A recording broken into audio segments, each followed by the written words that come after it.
Aguascalientes, estado ubicado en el centro geográfico de la República Mexicana. Estado de grandes tradiciones, rica cultura y una historia digna de aprender. Este es el momento de conocer sus orígenes, de descubrir su fundación, de saber cómo empezó la historia de mi tierra.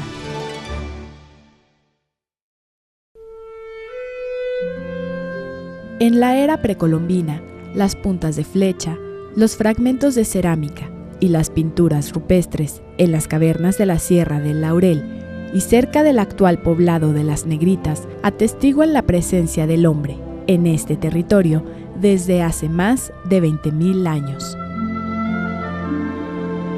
Antes de la llegada de los españoles, el territorio de lo que ahora es el estado de Aguascalientes estuvo habitado por grupos de indígenas que eran cazadores-recolectores llamados chichimecas. Habitaban temporalmente en cuevas y cañadas cerca de ríos, lo que hacía que el territorio fuera de difícil acceso.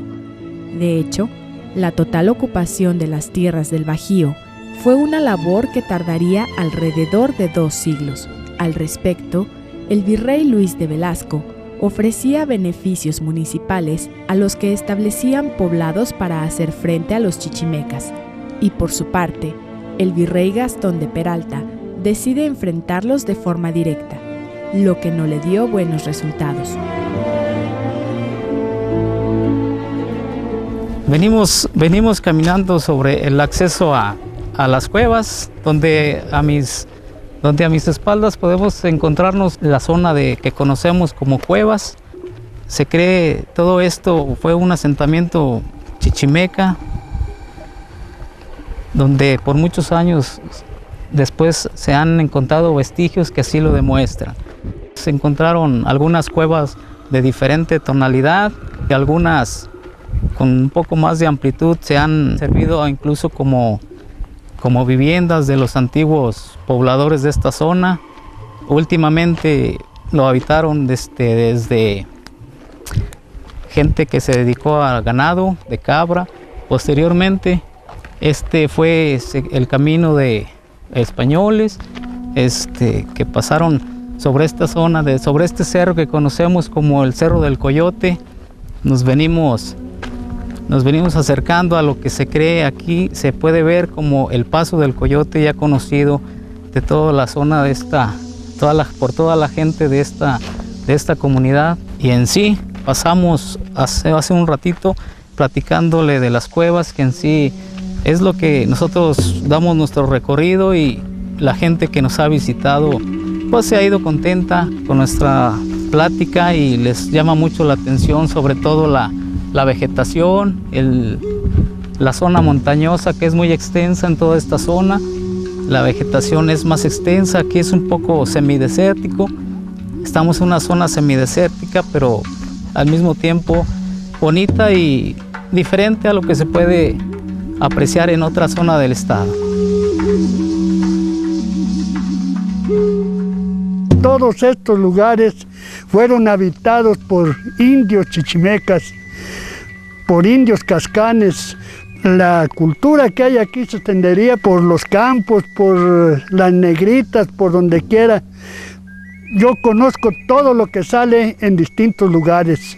La cultura que hay aquí es de mucho valor. Estamos aquí en un lugar donde tenemos estas pinturas rupestres. Es como el modo de una ermita, algo así. Nos está indicando que fueron frailes los que llegaron aquí a estos lugares.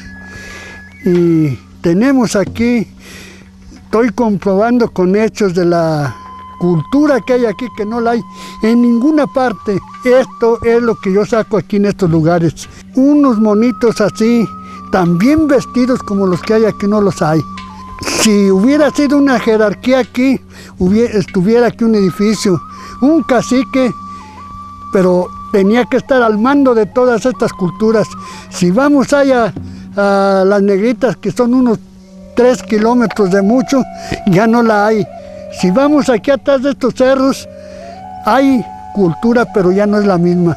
Vamos a decir que sea prehispánica, pues a veces creo que Que no, porque todo lo que se encuentra aquí está como deslavado, que está dándonos a conocer que tiene miles de años.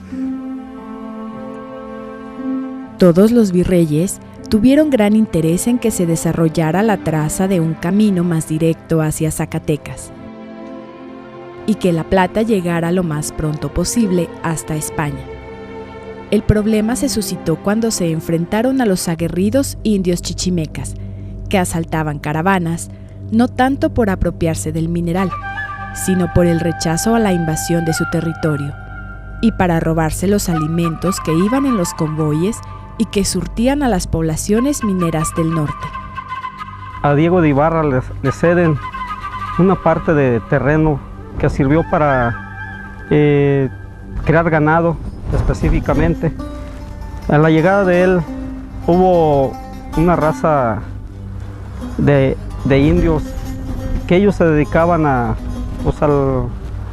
los cultivos, a la cacería, pero encontraron piedras preciosas que se las hicieron entrega a estos españoles, los cuales despertó la ambición y empezaron a trabajar lo que son ahora las minas. Tiempo después, llegaron desde el norte de nuestro país unos gambusinos en busca de metales preciosos, con la intención de enviarlos a España y ganarse los favores de los reyes católicos, primero de Carlos I y posteriormente de Felipe II. Así comenzó la minería en Aguascalientes. De hecho, quedó en medio del triángulo de 3 ciudades principales: Guadalajara, Guanajuato y Zacatecas. Fue necesario traer esclavos africanos para trabajar en la extracción de la plata y otros metales. A estos esclavos se les daban jornadas de trabajo extenuantes y la alimentación apenas era de 1 o 2 veces al día. A la llegada de los españoles, se creó el Camino Real de la Plata con la intención de transportar los metales preciosos hacia las ciudades de Querétaro y México. La casa Larrañaga lleva el apellido de quien fue el dueño, de don Benito Gaspar de Larrañaga. Don Benito Gaspar de Larrañaga, él viene de España, del reino de Navarra, pero se establece en Zacatecas.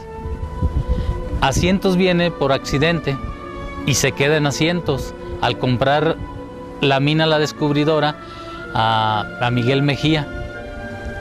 Entonces se queda aquí y él empieza a trabajar las minas, a contratar la gente. Es muy querido por la gente de esa época, don Benito, por su gran bondad que tenía hacia la gente. Era una persona muy caritativa.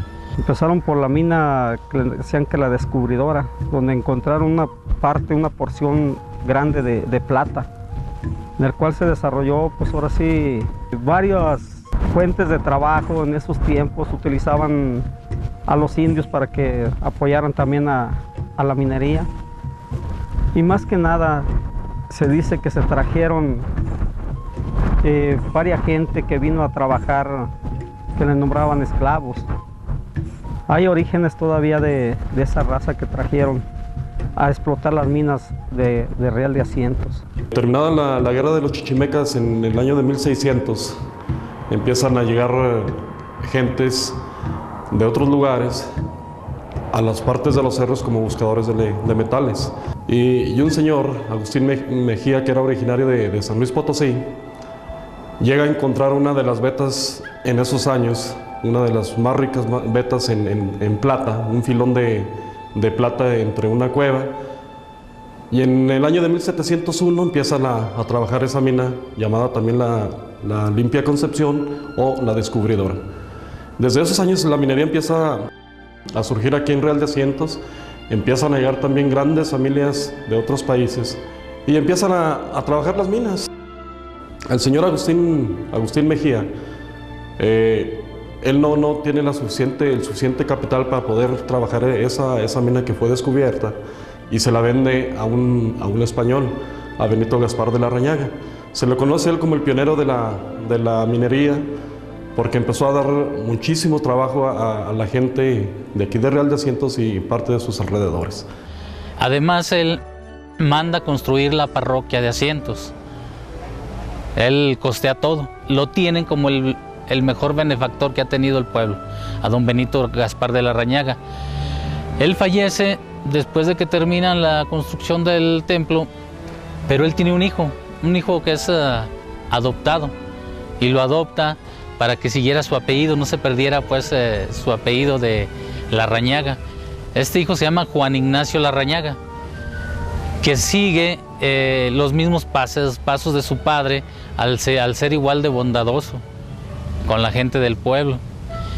Incluso por ahí se menciona que cuando don Benito empieza a bajar las minas y se viene la bonanza minera, empezó a llegar gente de varios lados, aquí a Asientos, al Real Minero, pero él decidía si se quedaban o no se quedaban en el pueblo. Si no podía darle trabajo y no tenía para pagarle, decía, ¿sabes qué? No te puedes quedar en el pueblo porque vas a ser una persona ociosa y vas a perjudicar la salud que hay en el pueblo ahorita. Entonces lo regresaba a donde era.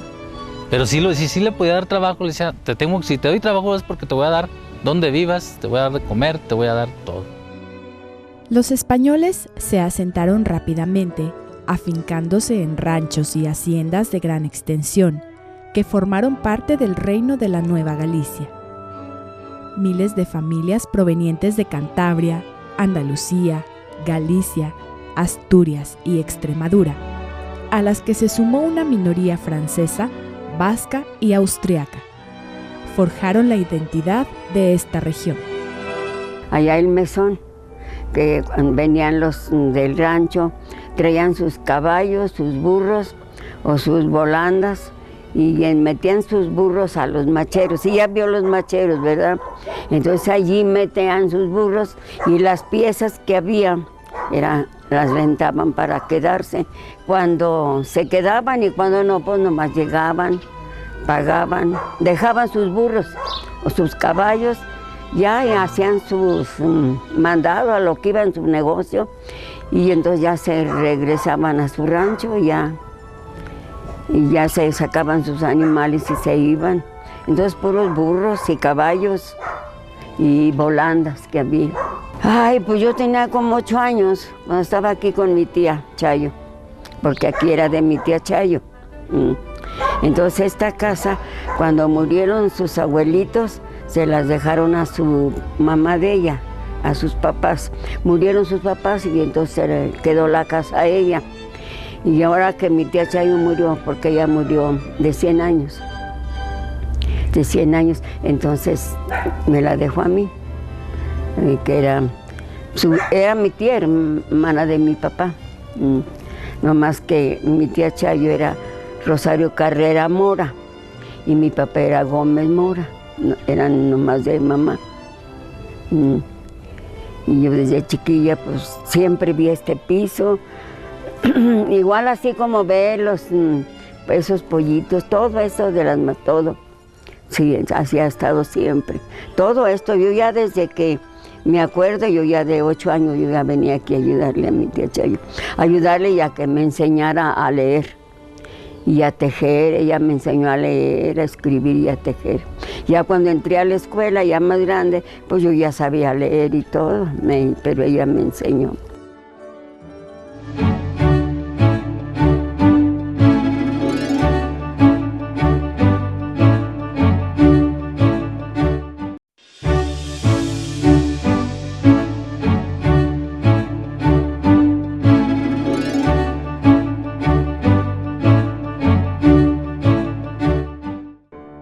La falta de presencia indígena hizo que la cultura y la identidad de estas tierras giraran en torno al catolicismo y la hispanidad. De los lugares creados, podemos mencionar Pilotos, Ciénega Grande, la estación de San Gil, Guadalupe de Atlas y Villa Juárez.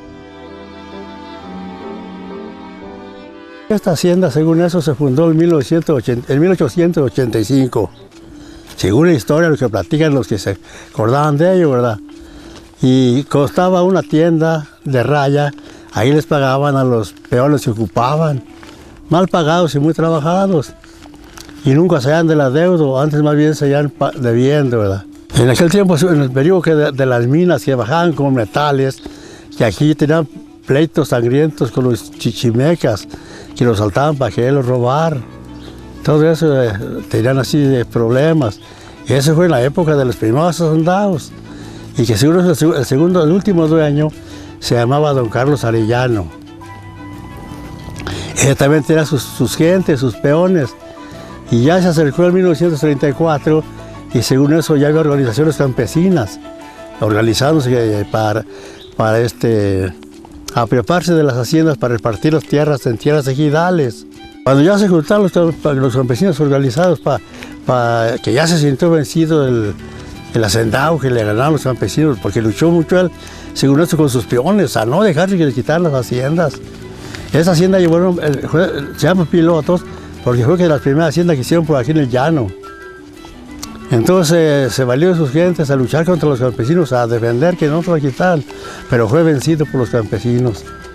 Fue vencido y entonces ya, pues se dio por perdido, ganaron, y en 1934, cuando iba a ser por perdido, quedaron 27 ejidatarios nomás. En el lugar donde estamos, pues era un jardín, no tan arreglado como este que vemos, porque tenía un cruce de callecitas que ubicaban de la puerta de la iglesia hacia allá derecho, y otro cruce por ahí donde se ve ese foro, así, y dividido en 4 partes, y en esas 4 partes pues estaba pobladito de árboles, marcaba las calles cerca de lirios y rosas de Castilla. Ahí había un río al otro lado que nacía del bordo ese que está de Santa Elena. Ese bordo todo el tiempo tenía agua.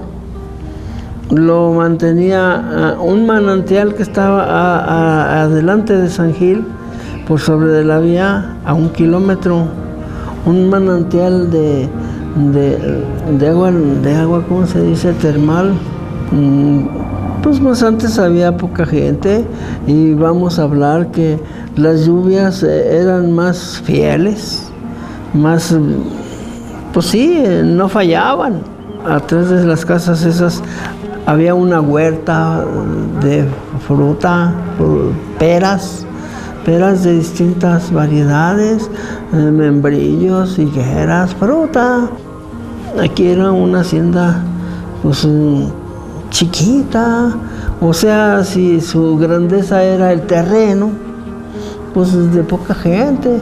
Aquí, por ejemplo, tenía esa acera de viviendas de los trabajadores. Para allá había otras 2 aceras, ahí nomás de 1 cuarto y una cocina para los trabajadores. El cerco del paticito eran potreritos con ramas recargadas. Pobreza. Allá, más allá, en parejo de la finca, aquella alta que ven ustedes, que era el granero, eran las trojas. Allí nacía otra acera también, así es la que se quedó marcada, la mentada entrada de la mentada actual calle Madero. Ahí estaba otra acera, así, con vista a los 2 lados. Todo lo demás eran mezquiteras y huertas, todo, así todo eso. En el campo, la abundancia de las haciendas era puro ganado. Aquí lo que yo conocía allá hacia abajo, hay un bordo que se llama el refugio. Y ahí copiaban aguas de las que llovían, pero el que siempre tenía agua era Y aquel se le resumía pronto el agua que llovía, y por allí, ya como en octubre o noviembre, lo cultivaban sembrando trigos en abundancia, que se cosechaban muy bien. La avenida del ferrocarril Si estoy hablando allá del 1882, pues por ahí ponle que haya sido el central y luego enseguida, pues en unos cuantos años estos, porque la importancia del ferrocarril era darle vida a las haciendas y sacar lo que se producía en las haciendas. Precisamente la estación de San Gil, allí era un lugar monte, sólido, no había gente. El desarrollo de la comunidad de San Gil fue el paso del tren para sacar los productos mineros de la hacienda que iban hacia allá, rumbo a San Luis, a las fundiciones de San Luis. Hicieron una planta generadora de electricidad. Por ahí está todavía un rastro de cascarón. Y de ese modo empezó a haber allí habitaciones de gente, de la misma que trabajaba en la mina. Luego hicieron un embarcadero que está por ahí, se les proporcionó un cerrito que hay allí. Luego crearon una vía de las minas a esa estación, una mina así como juguete, la maquinita le decían, se llamaba La Pioja. Allí donde descargaban, hicieron una colonia allí de habitantes y se llamaba El Piojo. Ahí estaban estos embarcaderos, arrimaban las góndolas del tren y allí descargaban. Traía su tripulación, sus garroteros, sus maquinistas. La planta generadora de luz mandaba la energía hasta las minas. Una monofásica. Pues ya era un crecimiento importante ahí esa estación de San Gil. Luego empezó a poblarse allí de gente que sin trabajar ya en la mina, pues vendiendo comidita en el paso del tren. Tanto en la pasada de aquí para allá como en el regreso, que de aquí para allá pasaba a las 9 de la mañana, rumbo a San Luis. De allá para acá regresaba el que venía de San Luis, por ahí como a las 3 de la tarde. Y en ese paso del tren, la gente que empezó a poblar allí vendía comida y ese era su medio de vivir.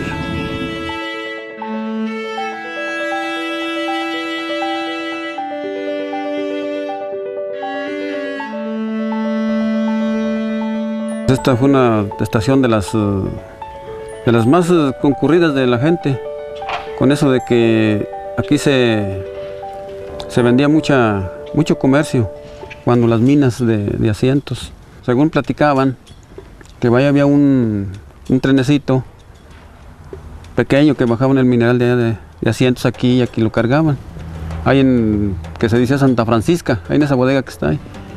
Ahí fue donde empezaron a cargar metales.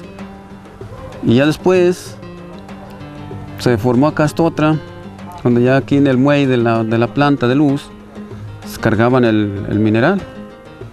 Pero antes, según eso, lo traían en trenecito, en unas gondolitas chiquitas. El riel estaba chiquitito de a tiro. Pues ahí se siguió cargando metal. Ya después ya se hizo una terracería para asientos y ya empezaron a cargar en camiones y también se acabó la vía que había antes y el trenecito, porque ya hubo camiones y ya traían sus camiones ya el metal. Ese tuvo que estar ahí, esa rueda, ahí donde estaba la planta donde las máquinas cargaban agua cada que venían de allá para acá y regresaban, porque este tramo de vía nomás pertenece a Tachicalote. Ahí era el tramo que era de la división Cárdenas y ya se movían así y después llegaron las de diésel. Entonces estuvo Ferrocarril Nacional de México, había de transporte y de carga. Aquí era los sábados y domingos, era como una plaza de un tianguis, algo así. Venían muchos a vender porque pues había centavos en ese tiempo.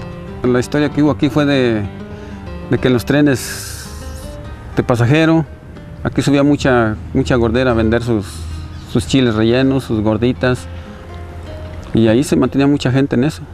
Pues las gorditas las hacían de huevo, de chicharrón, de los chiles rellenos, que ese era lo preferido aquí, el chile relleno. Toda la gente que venía de Aguascalientes ya sabían, ya no almorzaban allá y aquí eran donde almorzaban. Las gorderas iban a Loreto. La que terminaba se venía por carretera y la que no terminaba esperaba hasta el tren de la tarde para venirse por acá. De regreso.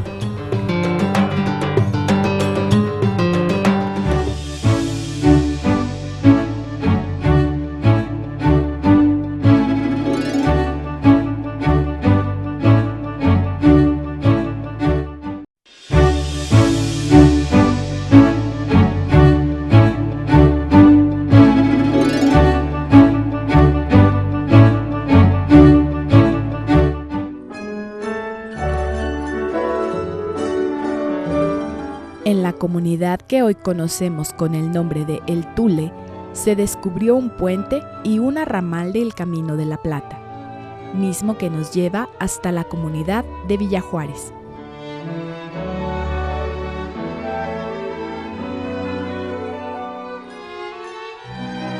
Este puente yo lo encontré pues por ahí de unos 60 años, 65.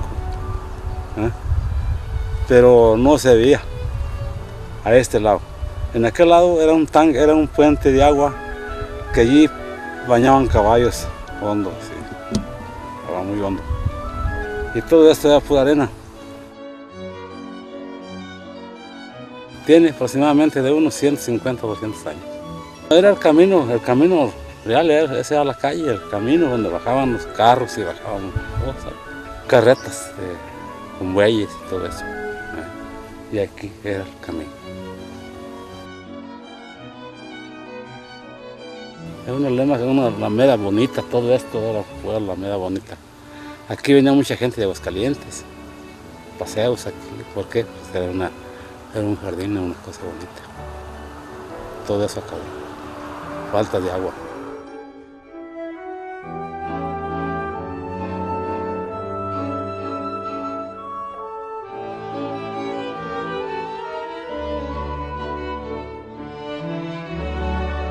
Estamos aquí en un lugar que ahora es área verde, que es un parque recreativo, lo que antes era un arroyo. Y había otro bordo también de la misma altura que separaba a dos barrios, el barrio de arriba y el barrio de abajo, que el barrio de abajo se le llama barrio de Cantarranas, porque el arroyo era tan profundo, era tan grande que siempre conservaba agua, charcos en diferentes lugares, unos muy hondos y otros menos profundos. Y siempre cantaban las ranas, que ahora ya es diferente porque tiene 3 años que cambió el nombre de Cantarranas por el barrio de Guadalupe, porque hay un templo que se encuentra la Virgen de Guadalupe. Es un templo muy antiguo. Está construido una parte de cantera, otra parte de adobe. Conserva materiales muy antiguos que ahorita ya no se fabrican.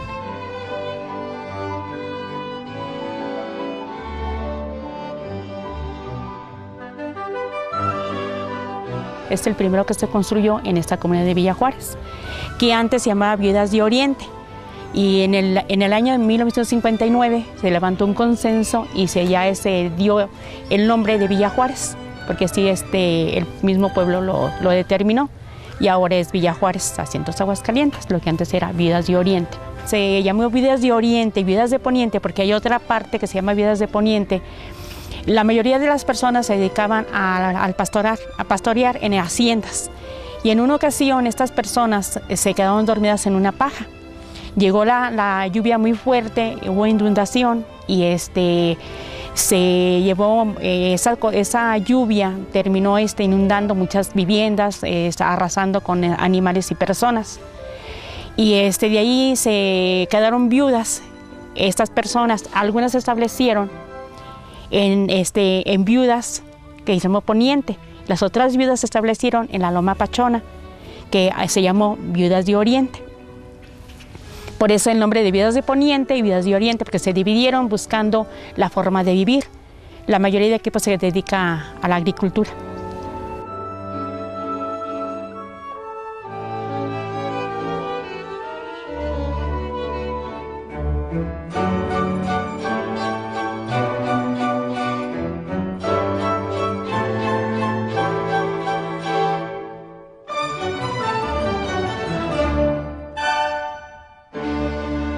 Guadalupe de Atlas nace como parte de la hacienda de San Marcos.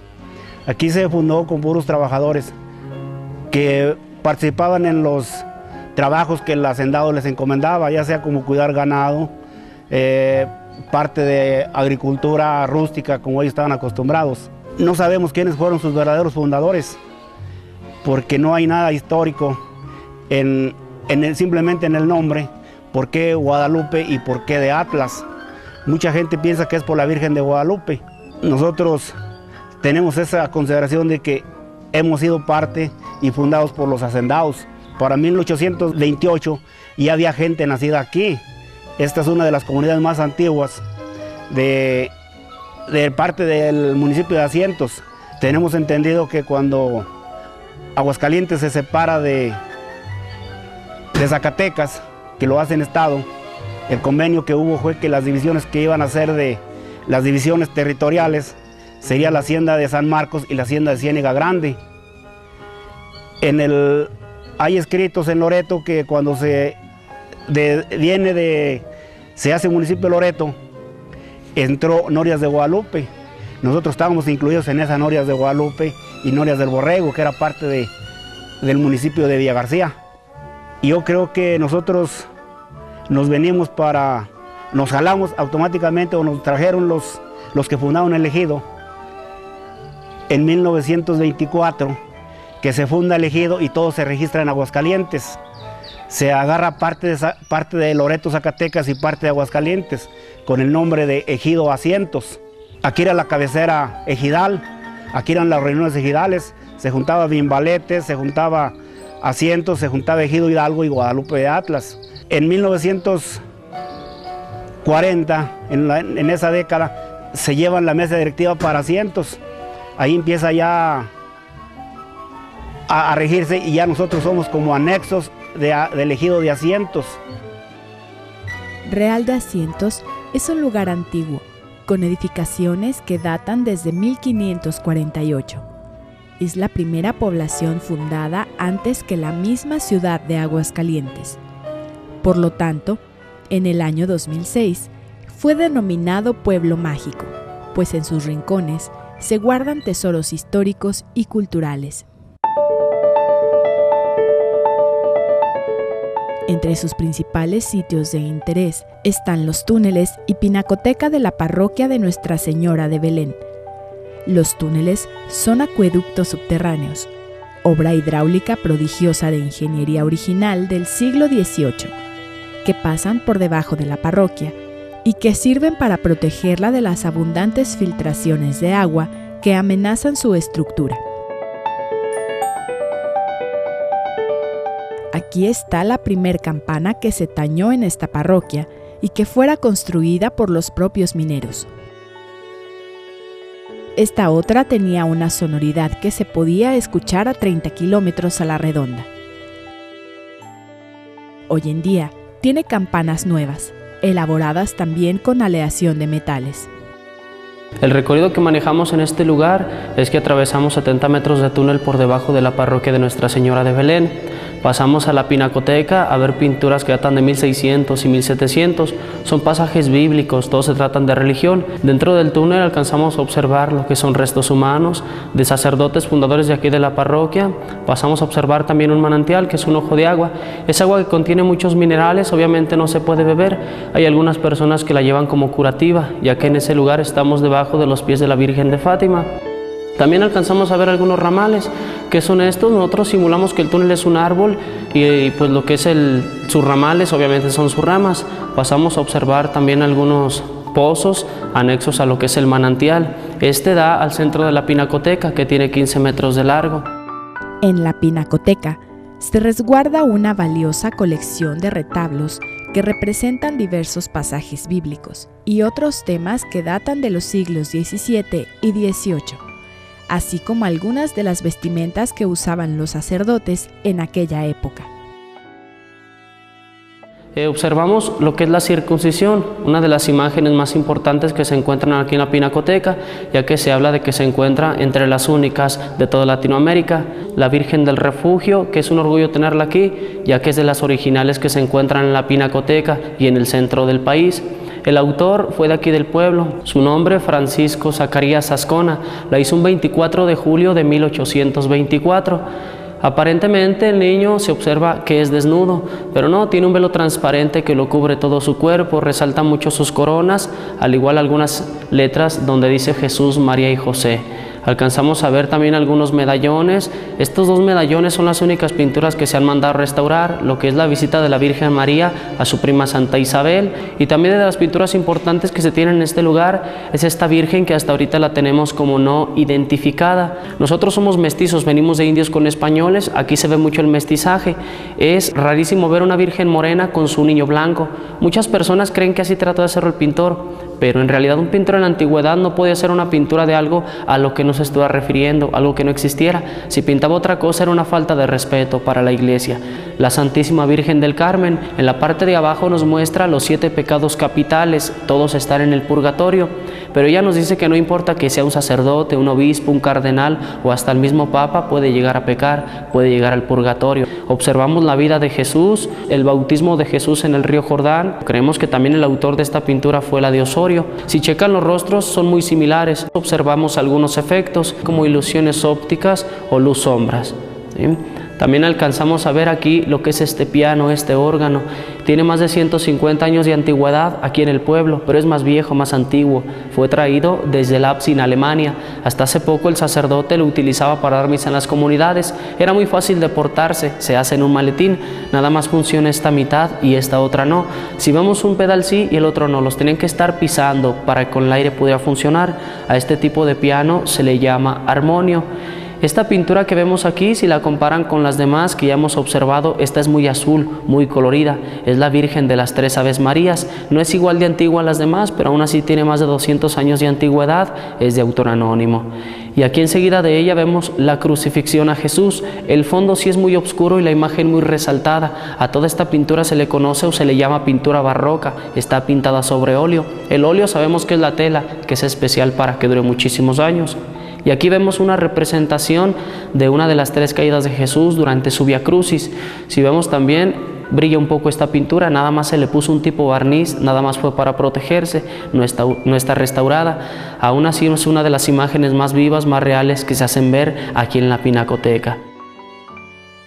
Vemos una de las pinturas también más importantes dentro de este lugar, lo que es la Virgen Santísima de la Tristeza. Se habla de que puede ser un tráfico desde Nuevo México, ya que aquí Asiento es un pueblo minero, pasa el Camino Real, el Camino de la Plata. Fue la primera carretera que existió en todo el país. Venía del Estado de México hasta Nuevo México, que ahora es Estados Unidos. Si vemos, tiene un doblez en la parte central. También creemos que fue ocultada en la época de las guerras cristeras, y ahí cualquier objeto que veían de religión era destruido, era quemado. La pintura representa la muerte de Jesús en el Monte Calvario, más de 300 años de antigüedad, es de autor anónimo. Aquí observamos también lo que es la copia del plano, el ciprés del altar mayor. Si vemos nos muestra la única modificación que se le hizo al altar mayor. En la parte de arriba podemos ver que es un cáliz. Cuando pasemos al templo vamos a ver que es una cruz. De eso no se tiene ningún dato. Su nombre, J. Refugio Reyes Rivas. Él en Aguascalientes hizo grandes obras, como lo fue parte de Catedral, Templo de San Antonio, Purísima, Castillo Douglas, Hotel Francia y Museo Aguascalientes. Obras muy importantes de la ciudad. Sobre las vitrinas vemos algunos ornamentos. Cada uno y cada color es para diferentes ceremonias religiosas. Los que tienen media manga se le llaman dalmáticas, la que no tiene manga, la tipo guitarra, se le llama casulla. Tiene más de 40 años que se dejaron de usar por diáconos y sacerdotes. Esta urna, nosotros aquí en el pueblo la conocemos como la urna dorada. Tiene más de 400 años de antigüedad, completamente toda, a excepción de los cristales, está hecha de pura madera y pesa casi 200 kilogramos. La utilizamos en Viernes Santo, en la procesión del silencio. Aquí colocamos al Cristo del Santo Sepulcro, del Santo Entierro. La cargan entre 8 hombres. Como todos sabemos, en Viernes Santo estamos de luto, murió Jesucristo. Era una falta de respeto llamar a misa con campanas. Antes aquí en el pueblo se llamaba con matracas de madera. Eran 2 en forma de cruz, más o menos de 1,5 metros. Ahora ya están muy viejas, están muy deterioradas, ya no se llama con ellas. Ahora con algunas pequeñitas como esta que vemos aquí. Por ser la más pequeña, esta se toca aquí en el atrio de la iglesia. En la parroquia de Nuestra Señora de Belén, el altar principal está elaborado con mármol importado. Fue construido en el año de 1705 y en 1715 lo terminaron, duraron 10 años. También desde 1940 se conserva lo que son los confesionarios, están a los costados, todo el piso del templo y el púlpito. El púlpito hasta hace poco lo utilizaban los sacerdotes para dar sus sermones, ya que sus creencias que si le daban la espalda a la Virgen era una falta de respeto, ¿sí? Este púlpito también de ahí veían los sacerdotes cuando alguien estaba durmiendo, estaba platicando, lo regañaban bastante. Antes se usaba que de un lado se sentaban las mujeres y del otro lado los hombres. Esas creencias se han perdido bastante. Se encuentra en declive para permitir el escurrimiento de las filtraciones de agua. También para darle un mayor realce desde atrás al altar mayor, que nada más se le hizo una modificación, ya se las había comentado. Allá donde vimos la copia del plano, el ciprés, en la pinacoteca era un cáliz. Aquí arriba pueden ver que es una cruz. De eso no se tiene ningún dato. En la Semana Santa se expone este Cristo articulado, que está hecho con mandíbula, costillas y otros huesos humanos. Es un Cristo que tiene más de 400 años de antigüedad, fue traído desde España. Él tiene sus rasgos de un Cristo español, su nariz y su barba muy afiladas. Él tiene fracturas en su cuello, hombros, tobillos y rodillas. Son de tanto desgaste y articulaciones. Antiguamente nuestros antepasados lo utilizaban en el Vía Crucis viviente, lo crucificaban aquí al frente de la iglesia. A las 3 de la tarde, que es la muerte de Jesús, al estar clavado en la cruz, él solo inclinaba su cabeza. No sabemos qué mecanismos usaban. Hay personas que creen o piensan que lo podían tener programado para poderse mover de sus piernas, brazos y de su cuello, pero con algunos engranes y las articulaciones que él tiene. Ahora al sacarlo de esta urna se nos podría quebrar. Ahora lo colocamos en la urna que les había comentado, pero ya nada más lo sacamos a pasear por las calles principales del Real de Asientos. En Viernes Santo a las 9 de la noche se apagan algunas luces del pueblo, nada más con antorchas y tambores. Detrás se lleva a la Virgen de la Soledad, que la llevan las mujeres. Por si algún día gustan venir en Viernes Santo, serán muy bienvenidos. Es uno de los días que más visitantes tenemos en este lugar.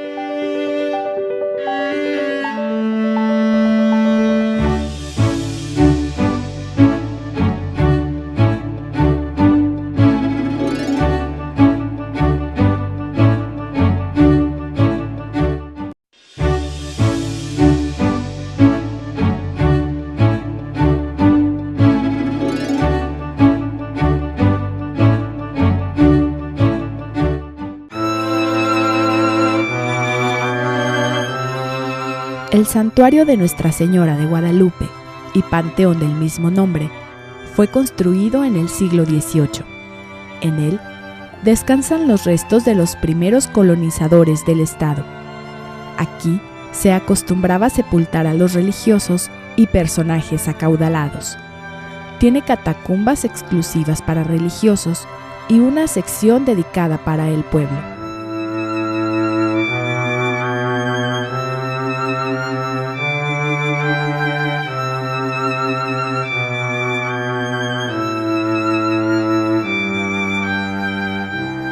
Mención aparte merecen el templo y el exconvento del Señor del Tepozán, el cual fue construido en el año de 1627, mismo que se utilizará como convento de monjes franciscanos y posteriormente fue convento de monjas marianas.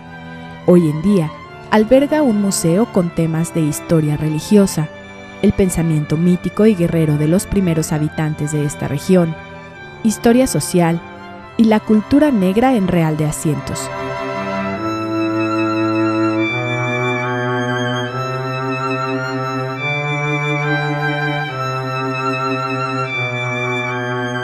El milagroso Cristo del Señor del Tepozán, que tiene más de 500 años de existencia, fue encontrado en un árbol llamado tepozán, árbol que solo se reproduce en esta región y sobre el cual se construyó el altar y el santuario.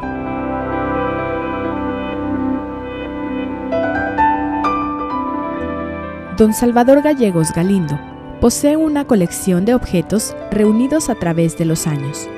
Él nos platica de lo que sus antepasados le contaron sobre la guerra cristera. Miren, la cristiada, según pláticas de las tías, eran grupos contrarios que se ponían acá, el famoso Cerro de los Flojos, y acá hay otro cerrito de las Peñitas, y que de allí pues se estaban girando unos con otros y que nada más oía el zumbido de las balas. Pero la cosa que sí decían ellas que saquearon el templo de Nuestra Señora de Belén, que había damas que pues se ponían los vestidos de la Virgen y que por cierto esas personas no acabaron bien, que hubo ciertas enfermedades, pues algo que no, porque lo incendiaron, platican ellos que incendiaron ese templo, los mismos cristeros, me imagino. En cuanto a su museo, don Salvador Gallegos Galindo nos platicó sobre su afición. Como había muchas cosas antiguas y a mí me llamaba la atención lo que es todo lo rústico, entonces me enfoqué por ir recolectando cosas de las antiguas que, bueno, para mí eran de agrado, ¿verdad? Por cierto que una vez por andar buscando piedras nos encontramos una muela de mamut aquí en el pueblo. Nada más que pues muchas veces la situación económica no se presta para explorar o investigar de dónde vino esa piedra, digo esa muela, cuál es su origen y todo. Y la he estado conservando y es la que pues para mí significa que tiene más valor pues personal. Otro de los grandes atractivos del municipio de Asientos es el acueducto. El proceso de la minería antiguamente se llevaba a cabo rústicamente, ya que se utilizaba piedras para quebrar el mismo mineral a través de molienda, y la separación de los metales los hacían a través de una batea que se le ponía agua y se asentaba todo el mineral bueno, y lo que quedaba arriba, como era una nata, eso era tierra y se tiraba. La Casa del Minero, en donde todavía se puede apreciar el trabajo de cantera y de herrería en las puertas y ventanas, que lamentablemente están cerradas al público en general, es donde los mineros cobraban su paga con productos de consumo como arroz, frijol, maíz y ropa. En un tiempo, el agua que abastecía al poblado se surtía a través de 4 norias, que aún se encuentran en este lugar, conocido como la Alameda Rangel. Era un manantial, primero, que abastecía la casa principal, que era de don Benito Gaspar de Larrañaga. Posteriormente, la misma gente la va cuidando este espacio, ya que aquí existen 5 norias, 5 manantiales. Todo servía para el abasto de todo el pueblo. Y hasta que va agarrando su forma actual, gobierno tras gobierno, le fueron arreglando cosas, ¿verdad? Su nombre se debe actualmente de Alameda Rangel a un jefe político que fue el primero que la arregló en forma y le puso la balastrada, alrededor la cercó. Entonces, en honor a él le pusieron que Alameda Rangel, ¿verdad? Era un jefe político que existió y sigue siendo ahorita un jardín, sigue abasteciendo al pueblo de agua cuando nos falla el pozo potable. La gente acude, se destapan las norias y la gente acude a acarrear agua para sus casas. Y es un lugar de descanso para la gente, viene aquí a descansar un rato, al parque, al jardín, a sentirlo fresco en tiempos de calor, las sombras de los álamos.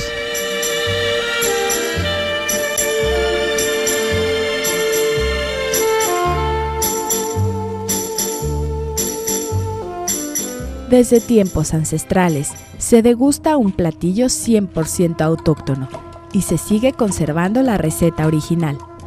Este platillo que tenemos aquí se llama el conejo a la chichimeca, que está acompañado con ensalada de nopalitos, arroz y frijoles de la olla.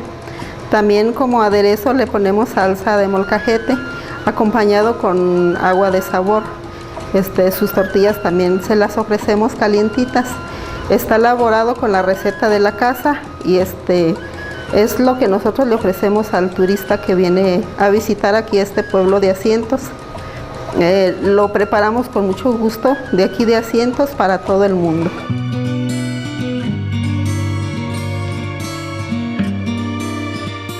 Poblado asentado a las faldas del Cerro de Altamira, que por nombre llevó el de Nuestra Señora de la Merced.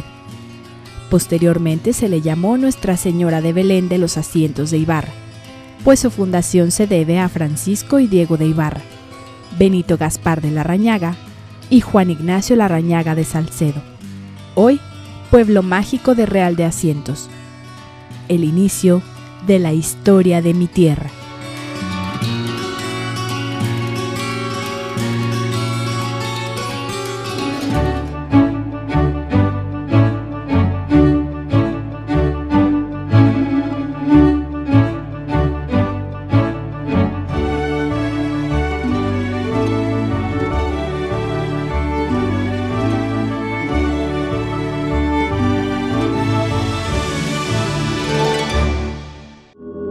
Esta fue una producción de Aguascalientes TV.